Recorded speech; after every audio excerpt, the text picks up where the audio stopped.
Hello, and welcome to the Real Estate and Business Success Podcast. I'm your host, Ben Jimerson, your Southeast Alabama luxury realtor with first class real estate wiregrass. In this podcast, we're diving deep into the intersection of real estate and business to uncover what makes successful entrepreneurs tick. Each week, I'll be interviewing top business owners and investors from the Wiregrass region and beyond, exploring how they've achieved enduring success and how their strategies can apply to both real estate and other industries. Whether you're a real estate professional or a business enthusiast, get ready to gain valuable insights, discover new strategies, and elevate your own success. Let's get started. Welcome, everybody, to the Real Estate and Business Success Podcast. I'm your host, Ben Jimerson. I just want to thank you for tuning in, whether you're listening on a podcast or watching my video on my YouTube channel at Wiregrass Veteran Realtor. Today, I have with me Phil Duke, business owner, real estate investor, and author. Thank you, Phil. Yeah, man. Thanks for having me. I'm looking forward to doing this with you this morning. Yeah, so Phil's probably one of the perfect guests to have on the show today, as he's a business owner and real estate investor as well, which is what this podcast is all about, to come and listen to the real and the raw of starting a business, keeping one going, and being able to scale that. And that's exactly what Phil has done. Phil, can you give us a little history, a little backstory on everything you got going on right now? Yeah, man. So my intro to the real estate world was back in '06, right? The real estate business was a lot different in '06. The market was booming and there were all those adjustable rate mortgages that were out there. And if you had a job at $199, you could get approved to buy a house. It was kind of how '06 was. And I was in my early 20s at that point. Really was just tired of being a broke college student. So I took a break from going to school, got my real estate license, and decided that's what I was going to do. And then '07 and '08 happened. So I ended up joining the military. That's kind of how me and you met through a mutual friend. Joined the military, decided to go back and finish my degree. Ended up in a sales job in the pest control industry after college. Never would have thought I would end up there, but it was actually a pretty good gig for me and really, kind of prepared me for things down the road. And then decided to get back in real estate in 2015 as a part-time agent. Ended up going full-time in 2016, and in 2018 was the number one agent in Tuscaloosa and started my own brokerage. Really struggled with the brokerage for a while until I really got some clarity on maybe some of the stuff we're going to talk about today, turning it into a business, not just a job. And I'd created several jobs for myself when I opened up that brokerage without really realizing it. I was wanting to find freedom, and unfortunately, I kind of found more work and more responsibility and more jobs and more headaches. And fortunately, found a great mentor and a great model to follow, and ended up getting out of selling houses as an agent anymore. Grew a team of agents, and then that turned from one office to two offices to three offices to today having 10 offices in 6 different states. And all that runs and happens basically without me at this point, which is the goal I wanted to have. And then I realized, hey, I figured out how to do that. I could figure out how to do this in other industries as well. So then I started doing more on the investor side and have a whole real estate investing business now with a team helping us find the properties and getting the properties under contract and getting them inspected and running the numbers for them and flipping them or renting them out or whatever we decide to do with them. And so that's kind of been a big thing I've been looking at the past probably 18 months or so, was what's really the best way to build out that business. And today it's running and growing without me. I've got a partner who manages it, and it's allowed me to kind of move on to the next thing and the next thing and the next thing. So it's been a fun journey. And now that I got myself out of the day-to-day of one business and saw how to do it and learned along the way, it's becoming more fun and more of a game of like, how many different businesses could I do this in, when working on a big one for 2025 already as well, that I'm really excited about too. That's awesome. Amazing, Phil. Yeah. Speaking of mentors or people you look up to, Phil's definitely somebody that I look up to. Like you said, we met through a mutual friend that we were all in the National Guard with. And so that's how we met. And he got me into the first class franchise, which I'm very thankful for. Amazing business company, business in a box that, a lot of tools, a lot of resources, and especially the leadership that's there, just like Phil. So Phil, what do you think most entrepreneurs do wrong? Yeah, I think I see this. I'm coaching entrepreneurs now. My book came out earlier this year, and I've had a lot of people reach out and say, hey, I want to figure out the right way to do my business. And so the most common problem that I see, and it's what I wrote the book about, and it's just something I see over and over, is that we want freedom. I think most of us that decide to be entrepreneurs, instead of working a 40-hour week job, working for somebody else, we're looking for freedom. And if we're not careful, when we end up opening up our first business, or maybe when you open up a second or third business, even, we end up just creating a lot of extra work for ourselves. And we don't mean to do that. Most of us are go getters. We had success, and that success, a lot of times early on, comes from us, like our schedule, our habits, our daily routines, our systems and processes of how we operate. And so we just think kind of naively in the beginning, hey, if I open up this business and I just stick to having a really good routine and I'm motivated and I keep showing up and I keep doing the things that I've been doing, it's just going to be successful. And to a degree, I would agree with that. But what happens is, as we take on more roles, as we take on more responsibilities, we end up getting ourselves bogged down in the things that are actually preventing us from doing the things that really made us shine, that made us excel, that made us stand out. And so the one thing we run out of is we run out of time. And after doing it several different ways now, I think what we really should be doing is we should be looking at our business, and we should be looking at what are the roles that have to be filled, what are the key performance indicators that have to happen, what are the two or three things that really move the needle in our business, and how do we make sure that those things happen without us being involved day to day. So, for example, like my real estate investing business, the number one indicator that indicates are we going to be having success or not, it's how many offers can we send out. Right? It's not how many houses we look at, it's not how many leads we generate. How many offers can we actually go out there and generate? Because we know if we send out enough offers on properties, we're going to get a certain amount under contract, and then a certain amount that are going to go under contract. Once we review the numbers and we get the inspection reports and all that kind of stuff, we know a certain amount are going to close. And so early on in that business, when it was kind of a side hustle for me, I was the one sending the offers. And what I realized was some weeks I was very interested in that business. Some weeks I was spending time on that business. And some weeks I would not spend time on that business. Sometimes it'd go 2 or 3 weeks and I haven't sent an offer. And I'm good at sending offers, but I was the bottleneck in the business. And that's what I see with most entrepreneurs is we end up getting ourselves involved, multiple different hats, multiple different roles. And when the business depends on us to be writing the offers or making the phone calls or doing the meetings, leading the meetings, generating the leads, going out on the appointments, when we are too involved in the sales cycle as the entrepreneur, then the business is kind of held hostage by us. Like, how much are we putting into it? Are we distracted this week?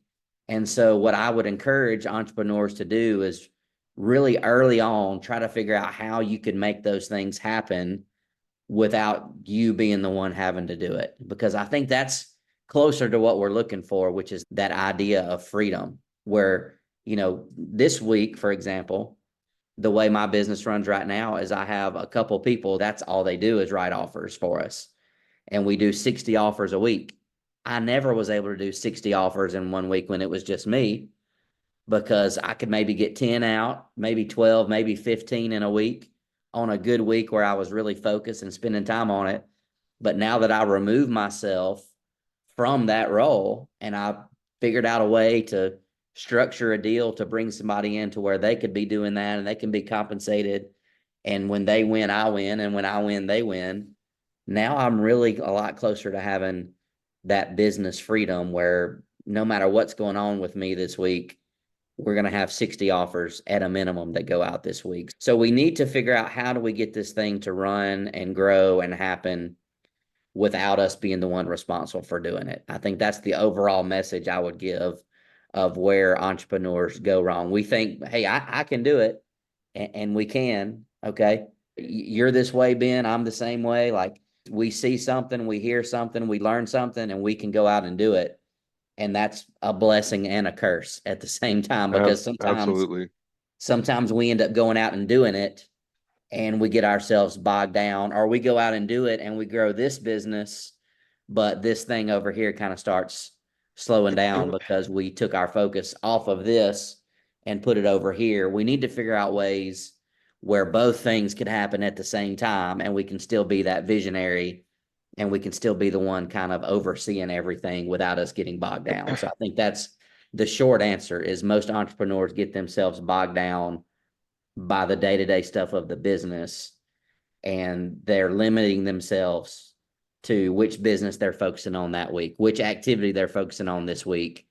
And when your business depends that much on you, you don't really have a business, you have a job, because you've got to keep doing that thing and focusing on that thing, or the business kind of goes away. And that's overall the overall message of the Unstuck book that I wrote. And my message today to entrepreneurs is we got to get ourselves out of the day to day running the business. Yeah, I love the word that you mentioned a second ago, job. A lot of business owners, entrepreneurs don't realize that's what they do is they get themselves into a job. They start a business and they think, oh, I'm a business owner. Oh, not really. You're kind of a W-2 employee of your own business in a sense, because you're Mhm. stuck there until you figure out. And I think I learned this or heard this from you, as everybody will hear on all of these podcasts. I'm a big quote person, but who, not how, right? You got to figure out who you can fill those lanes, those roles with, to be able to get yourself outside of doing those tasks or that specific job. So that way it gives you that freedom. So that way you're able to get unstuck. But what I heard is a lot of entrepreneurs, definitely, like you said, myself too, I know I'm guilty of it, is we have that shiny object syndrome where we see something, we hear something, we're like, oh, we got to learn about that. I know I can do well in that, but it gets us off track of something we already have going on right now. And I'll admit to it, I'm pretty hard-headed, stubborn, and for the longest, I've thought that I could have multiple things going and be successful in all those things. And I think there can be some truth in that if you have enough capital up front where you can just straight up from the get-go hire somebody right into those roles. But if you don't, then you definitely don't need to think that you can, because as Phil can attest and know, and same as me, there's no way that you're going to be able to wear all those hats. You know, even in just one business, you probably hear it all the time. People talk about how many hats you have to wear doing one business. So until you're able to fill those hats, those roles, those lanes, then you really need to focus on the one thing, unless going back to like what I said, if you've got the capital to be able to, or you find a creative way to put somebody into one of those roles, then you probably should focus on one thing and then figure out who, not how, that's going to get done. So, Phil, would you say probably another thing that entrepreneurs do wrong too, or people just struggle with in general, maybe to just starting their business, is there's so much information out there, and you can get lost in that and get in that cycle of just sitting there learning and learning. But I think what we figured out, and a lot of obviously all the other entrepreneurs and successful business owners, is you just got to take action and take action consistently and take action consistently over a long period of time. And there really is no magic pill. There's no course out there that you can pay for. It doesn't matter how much it costs, unless you're paying for somebody to do it for you because they've got the manpower to fill all those lanes for you. I mean, that would probably be about the only thing, is if you had somebody you paid and they're going to put employees in place for you. But other than that, like I haven't found anything, and I don't think anybody's ever going to find anything. Yeah, I totally agree, man. Yeah, it's a scary trap to fall in, where we see something, we learn about it, we hear about it. It's the shiny object, I think is the terminology you used. And then we want to jump on into that until we find another shiny object. Entrepreneur myself, I struggle with that. I think that's a struggle that you and I have talked about before. I love, though, I love exploring new things. I love hearing the new ideas. And I used to think like, hey, I just need to put blinders on and just ignore everything. But I actually enjoy and I thrive when I'm learning new things. I love going to masterminds. I'm in several mastermind groups every single week, every single month. And I just look forward to like hopping on Zoom calls or going to meet in person and just going around the room and hearing what's working for people. Like I genuinely enjoy that, which I think a lot of entrepreneurs do, which is even more reason why we need to plug people into the day to day. Let's let them worry about the day to day and today while we're going out there and exploring what's next. What's the next big thing? Where's the next pivot that we're going to make? What's the next business that I might want to involve myself in? I think I would be absolutely bored to death if I just set up one business and I just had to show up and just do the same thing day after day, week after week, month after month, quarter after quarter, year after year. But I'm also an entrepreneur. I'm a visionary, right? That's who I am, you know? So there are people out there though, and this is what I would want the listeners to hear. There are people out there that love the day to day, that love the controlled environment of knowing what we're going to be doing today and it's going to be the same next week and it's going to be the same next month. There are people out there that don't like change. And those are the kind of people that would be great for you to hire to come in and just stay steadfast on this one thing that you're wanting them to focus on. And that actually frees us up to go out and continue to be that visionary. So if you struggle with that, and if you enjoy going out there and exploring new ideas and new concepts and new business models, that's even more reason to get people to help you handle the day to day, because that's probably a sign you're a visionary and you more than likely just need somebody to help you be an integrator. There's a great book about this called Rocket Fuel out there. And before I read that book, I thought I was just like something's wrong with me. Why am I constantly looking for the next big thing? Why am I constantly listening to podcasts, listening to audiobooks? There's times where it can be a little bit lonely, where you're the only weirdo in the office that does those kind of things. But what I realized when I read that book is like, that's who I am, and they need me and I need them, and we can actually work together. And I'll tell you, I was doing okay on the investing side of things, just kind of plotting away, doing it as a side hustle. But when I went out and found a business partner who was more of an integrator, and I'm the visionary behind it, when I found the integrator and I made that person a business partner, things went to the next level for us on the investing side, because now the business wasn't dependent on crazy Phil coming in and what am I going to be focused on this week and what new idea am I going to show up. He's like, nope, we're just going to focus what we're doing. We're going to keep the blinders on. And he excels in that role, which has freed me up to not try to be an integrator and a visionary. So I actually don't think there's anything wrong with being that. I think if that's who you are and that's who you're struggling with, it's even more reason to go out and find somebody or some people to go out and be the day-to-day stuff for you so that you can just focus more on that futuristic type role. In the military, we have current operations and we have future operations, right? The current operations folks they're handling the stuff that's coming in right now and the stuff that we're working on today. And the future operations people are the ones going out figuring out what are we doing tomorrow? What are we doing in the next 12 hours? What are we doing next week, next month? And I've just found I enjoy the future side of things more than I do the day to day, which is not a problem as long as I have somebody handling the current operation stuff for me. It's only a problem when I'm future, and I'll look at the future stuff at the expense of the current day to day stuff kind of falling to the wayside. So if that's who you are, that's even more reason for you to find somebody who can help you with the day to day. Yeah, 100% can relate to that and agree on all of that because that's exactly who I am. So, like, as you're sitting there talking about that, I'm just laughing internally at myself.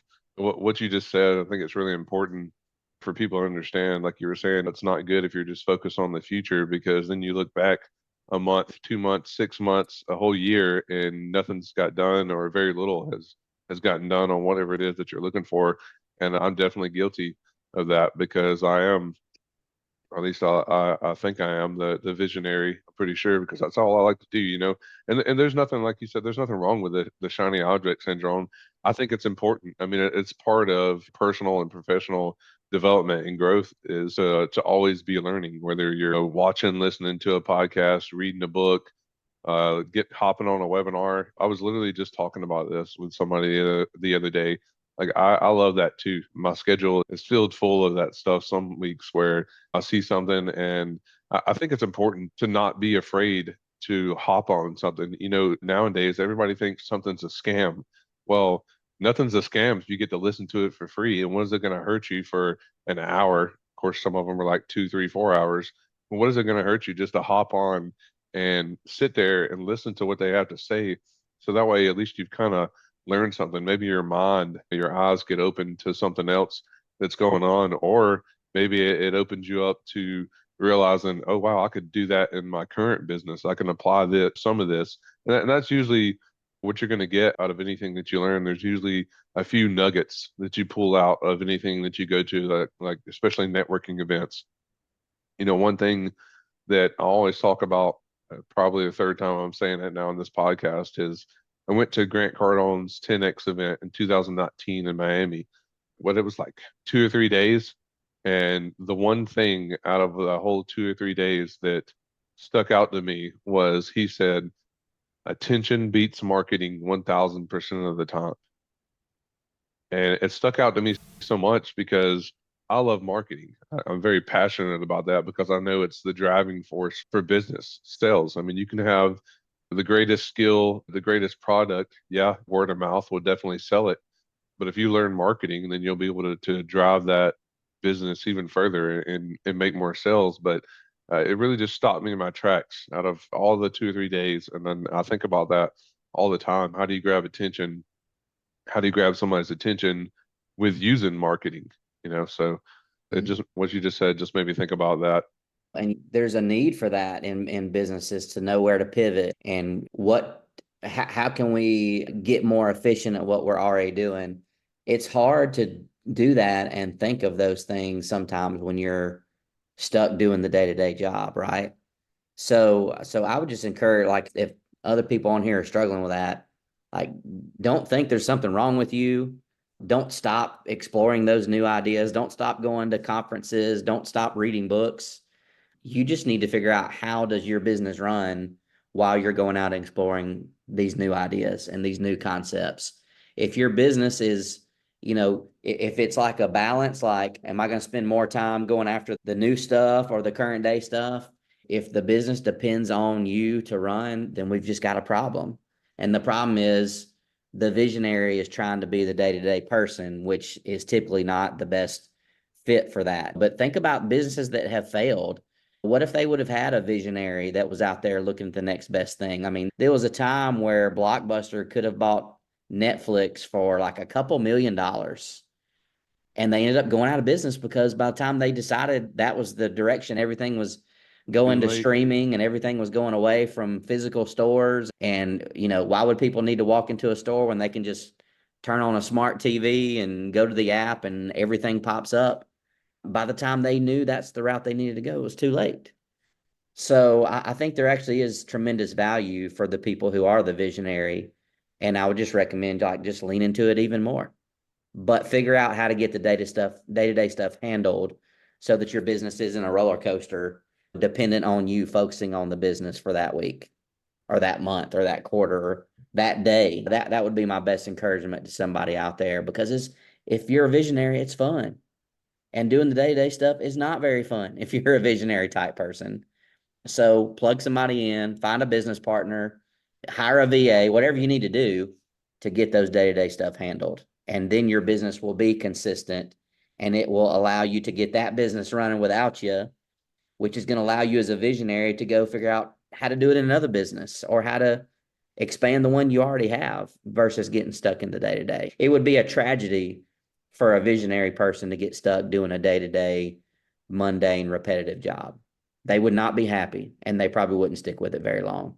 So if that's who you are, don't fake yourself out and feel like you've got to become somebody that you're not, but get the day-to-day stuff handled. Let somebody else do it. Love it. Yeah, absolutely. I agree with you, Phil. You've done some amazing stuff in a short amount of time. It's crazy to see all the different brokerages, franchises that you've opened. as well as how you got into the real estate investing and you're growing and scaling that.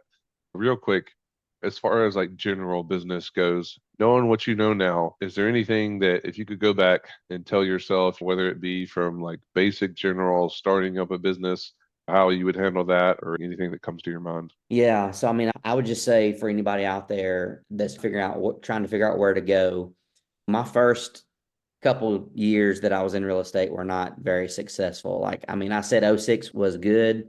The market was good, but I wasn't having the kind of success that I wanted. But when I decided to get out in 2008, I never thought I'd be back in real estate again. But in 2015, when I started to get the itch to get back into it, I kind of missed being self-employed and having that.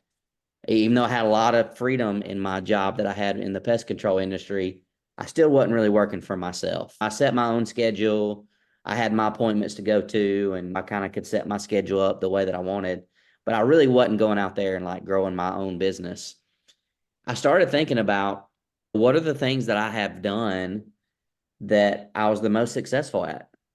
And I kept going back to what I had done as a competitor in powerlifting, right? Some people know this about me, some people don't. I was the smallest kid in my class all through school. I was little Phil. I was skin and bones. I was like 115 pounds going into my senior year of high school.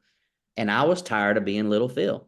I never hit that growth spurt and got tall like I wanted to, but I joined the gym the week that my senior year of high school started. And I had a friend, I had a mentor who had been really dedicated to being in the gym. He had been a state record holder in the bench press. He had been a world champion in the bench press in drug-free powerlifting, where they actually drug test you. And I kind of jokingly said to him one day, I said, when are you going to let me come in the gym and show you how to do it? Here I'm 115 pounds, making a joke to him. He's benching in the mid 400s at that point. And he told me at that point, he said, if you join the gym, you can work out with us. And by the time you graduate, you'll be the strongest kid at your high school. And I was like, deal, sign me up. So I remember going into the gym with my mom. I guess I was 17 at that point, so I couldn't sign a contract. You got to be 19 to not be a minor in Alabama. So my mom had to go in and sign a gym contract. And I went in 5 days a week for years. And I got to learn from him. We also had 4 other people in that gym who had been either world record holders, national record holders, state record holders, and world champions. So I'm getting the benefit of showing up and working out with like some of the best. And you'd learn little things here or there, like, when you're bench pressing, instead of your wrist being back like this and putting it on your shoulders, turn your wrist like this so it's more on your forearm. And just little stuff that you would learn just from being around the best of the best. And lo and behold, 5 years after I joined that gym and started working out, I was a state record holder, a national record holder, a world record holder, and in 2008 became the world champion for the 165 weight class. Now, was I dedicated? Yes, I was. Was I motivated? Yes, I was. But the number one thing that helped me go the way that I went was that I had other people that had already done what I was wanting to do, and all I had to do was just follow what they had already done. So I would say to anybody, like, if you want to go out and grow an investing business, if you want to go buy storage units, if you want to open up or buy car washes, you want to run a real estate brokerage, you want to sell a bunch of houses, you want to sell a bunch of insurance, there are people out there who literally have already done it. And you can hire them as a coach. You can go to their event. You can buy their book. You can partner with them somehow, some way. And that would be the greatest cheat code I could give to anybody, would be find you somebody out there who's done and is doing exactly what you're looking to do. It will literally save you years of trying to figure out on your own and potentially hundreds of thousands of dollars by you just learning. You mentioned, going to 10X and you picked up one thing. I go to conferences, not as much as I used to these days. Now that I got a couple little kids, I don't like being away from home as much, but I do a lot more like webinar type stuff, listening to YouTube videos, listening to podcasts. And I might listen to an 8-hour audiobook and hear one thing that could be a game changer idea. And I didn't even know I was going to hear that, or that was even going to be in the book. I went out to a mastermind earlier this year in Arizona. I kind of didn't want to go because when you live in Alabama, it takes all day to get to Arizona because you have to like connect once or twice. There's hardly any direct flights. It takes you all day to get out there. You go sit in a room for 2 days, and then it takes you all day to get home. It's a 4-day thing. And I'm kind of busy. It was turkey season then. I was like, I kind of want to be chasing turkeys and try to kill another turkey. The fishing was starting to get good. I could go bass fishing. But I went to that thing and I heard one thing that fired me up so much that I was like, this was worth me coming out here for 4 days. So I would just say get in those rooms, buy those books, buy those courses, sign up for those coachings, put your time and energy into finding the right coach. I've wasted money on coaching programs that ended up not really giving me a whole lot of value after the first session or two. So you got to be careful. There's a ton of coaches out there, and the journey becomes finding the right coach and asking the right questions before you sign up. But of everything I've done, the greatest return on investment I've ever gotten has been from coaches and from events and from courses that I've bought. So we're living in a day and time right now where if you're looking to do anything, somebody out there has figured out some kind of program or course or book or mastermind or an event to show you exactly what you need to do. And so that would be the biggest cheat code I could give somebody when they're just getting started. Awesome. Thank you, Phil. Yeah, that was amazing. I absolutely agree with that. It's like I said on one of our other podcasts. I mean, the information is out there. You just got to go find it. And again, as far as another quote goes, it's simple. It's not easy. It's simple because the information is out there. It's simple to find it. It may not be simple to learn that information and implement it. That's where the not easy part comes in from that quote. But thanks, Phil. Speaking of books, everybody, you need to go on Amazon and check out Phil's book, Unstuck, on Amazon. Again, that's Unstuck on Amazon. Absolutely amazing book. I got it sitting right here next to me. But I appreciate you for coming on the show today, Phil. How can people reach out to you? Yeah, man, probably the easiest way. I mean, I've got a bunch of free stuff on YouTube. I've been building the content up on the YouTube channel for years now. So I put a lot of free stuff out there on YouTube. I do a webinar, some kind of free training for entrepreneurs almost every week. So some weeks not, but most weeks I'm doing some kind of training. Follow me on Facebook. I'm always putting stuff out there and would love to connect. My calendar link is all over the place. People can hop on calls, and you can always go to phildukejr.com, phildukejr.com, and hear a little bit more about the Unstuck concept. And if that's a concept that resonates with you, would love to just hop on a call and tell me what's going on with your business and what you're struggling with. And sometimes 15 minutes, we can get it fixed. Sometimes it takes a couple of sessions. Sometimes it takes a year or two, depending on what you're working on. But small hinges swing big doors, and having somebody other than you looking at your business, hearing what's going on with you, somebody that's not stuck in the day-to-day of your business, can be a tremendous tool and tremendous asset. So that's kind of what I feel like my calling is, to help entrepreneurs who are stuck get themselves unstuck. And so that's a couple ways they could reach out or get more information. Love it. Yeah, thank you, Phil. Thank you, everybody, for tuning in today's episode. Make sure you check out the show notes or the description on my YouTube channel for any links as far as how to start a business, whether that be to create an LLC, or I'll also have a banking company on there called Relay, who follows the profit first method. Definitely a great program to help you with cash flow. Again, appreciate it, and y'all have an awesome day. Thanks, man. Thanks for joining me on the Real Estate and Business Success Podcast. I hope you enjoyed today's insights and are ready to apply these strategies to your own business endeavors. If you found value in the episode, please subscribe, leave a review, and share it with others who might benefit.